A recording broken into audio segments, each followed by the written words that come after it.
Hey kids, welcome to part 2 of Reconstruction. Last time we talked about those totally radical Republicans and their plan to bring the North and the South back together. This time we're focusing on that first president to ever be impeached in American history and why he was impeached. What did he do? So, grab your blanket, put on your helmet. We're gonna race in the Tour de Learning. Hey, where's my helmet? Anybody see my helmet? Why did I quit? Oh.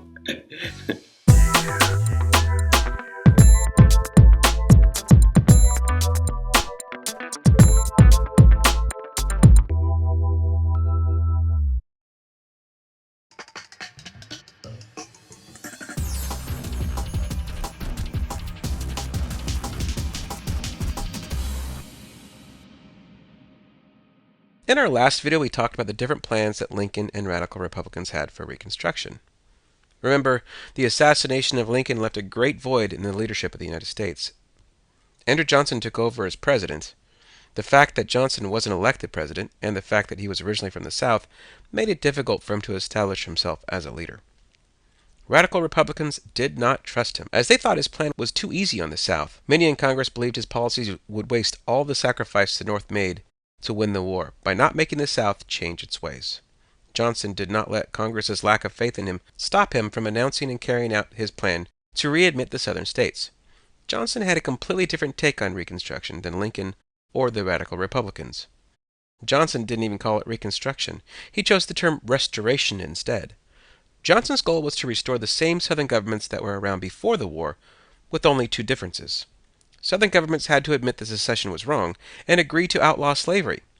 But the new Southern governments would not be required to allow African Americans to vote or grant any other kinds of equality under the law. Under Johnson's plan for Southern states to rejoin the U.S., they had to allow Johnson to appoint a governor who would hold elections. These elections would fill the new government with white politicians who took a loyalty oath to the U.S. High-ranking Confederate officials would have to be pardoned by the president personally if they wanted to hold office. Finally, they would have to ratify the 13th Amendment outlawing slavery. Once these governments had been created, Johnson declared Reconstruction complete. This, however, was far from true. When the senators and House members elected in the Southern states reported to the Capitol, the Republicans refused to accept them. They did not recognize them as members of the government and did not allow them to create bills or vote. The Republicans rejected the idea that Reconstruction was over and were willing to challenge Johnson's ideas directly.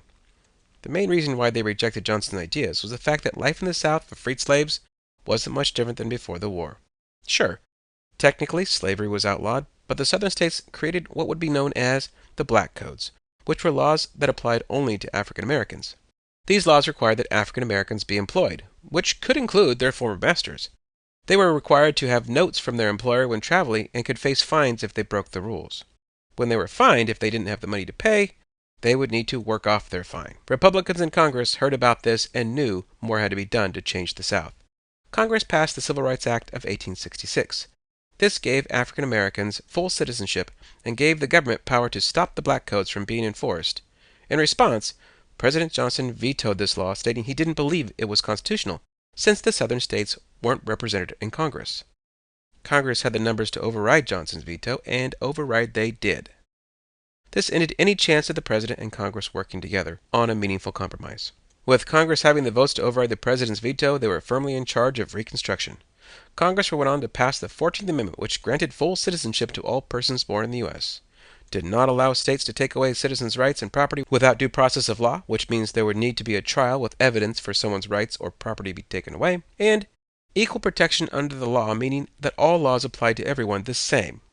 It also outlawed Confederate officers from holding state and federal offices without two-thirds of Congress agreeing. From there, the radical Republicans continued by passing the Reconstruction Act of 1867, which replaced the governments created under Johnson's plan. The Radical Republicans Act required states to form new governments without any former Confederate officials, ratify the 13th and 14th Amendments, and create new constitutions to be approved by Congress. Because of the major disagreements between Congress and the President, Radical Republicans began passing laws to restrict the President's power. One law required Congress's approval for the President to remove any members of his administration, even his own cabinet members. Johnson decided to defy the law and remove the Secretary of War from office. This outraged Republicans in the House, who decided to impeach the president for breaking their law. This made Andrew Johnson the first American president to be impeached. When the trial was held, it became apparent that this was a political disagreement and not a real case of the president being a poor leader. Johnson was found innocent by a single vote in the Senate and was allowed to stay in office. In 1868, Johnson would not win re-election and would be replaced by another Republican, Ulysses S. Grant, who, you may remember, was the Union general who accepted Lee's surrender at the end of the war. The radical Republicans, with a new ally in the White House, went on to pass the 15th Amendment, which protected all male citizens' rights to vote. By 1870, all of the southern states had met the requirements of the radical Republicans and rejoined the Union. So what? Well, if you can answer the following questions, then you'll learn what you needed to know. Number 1. How was Johnson's view of Reconstruction different from radical Republicans? Number 2. What steps did radical Republicans make southern states do in order to rejoin the U.S.? And finally, number 3. Why was Johnson impeached, and do you think the Republicans were right to impeach him? Why or why not? Tune in next time when we talk about carpetbaggers and scallywags and how they got their name.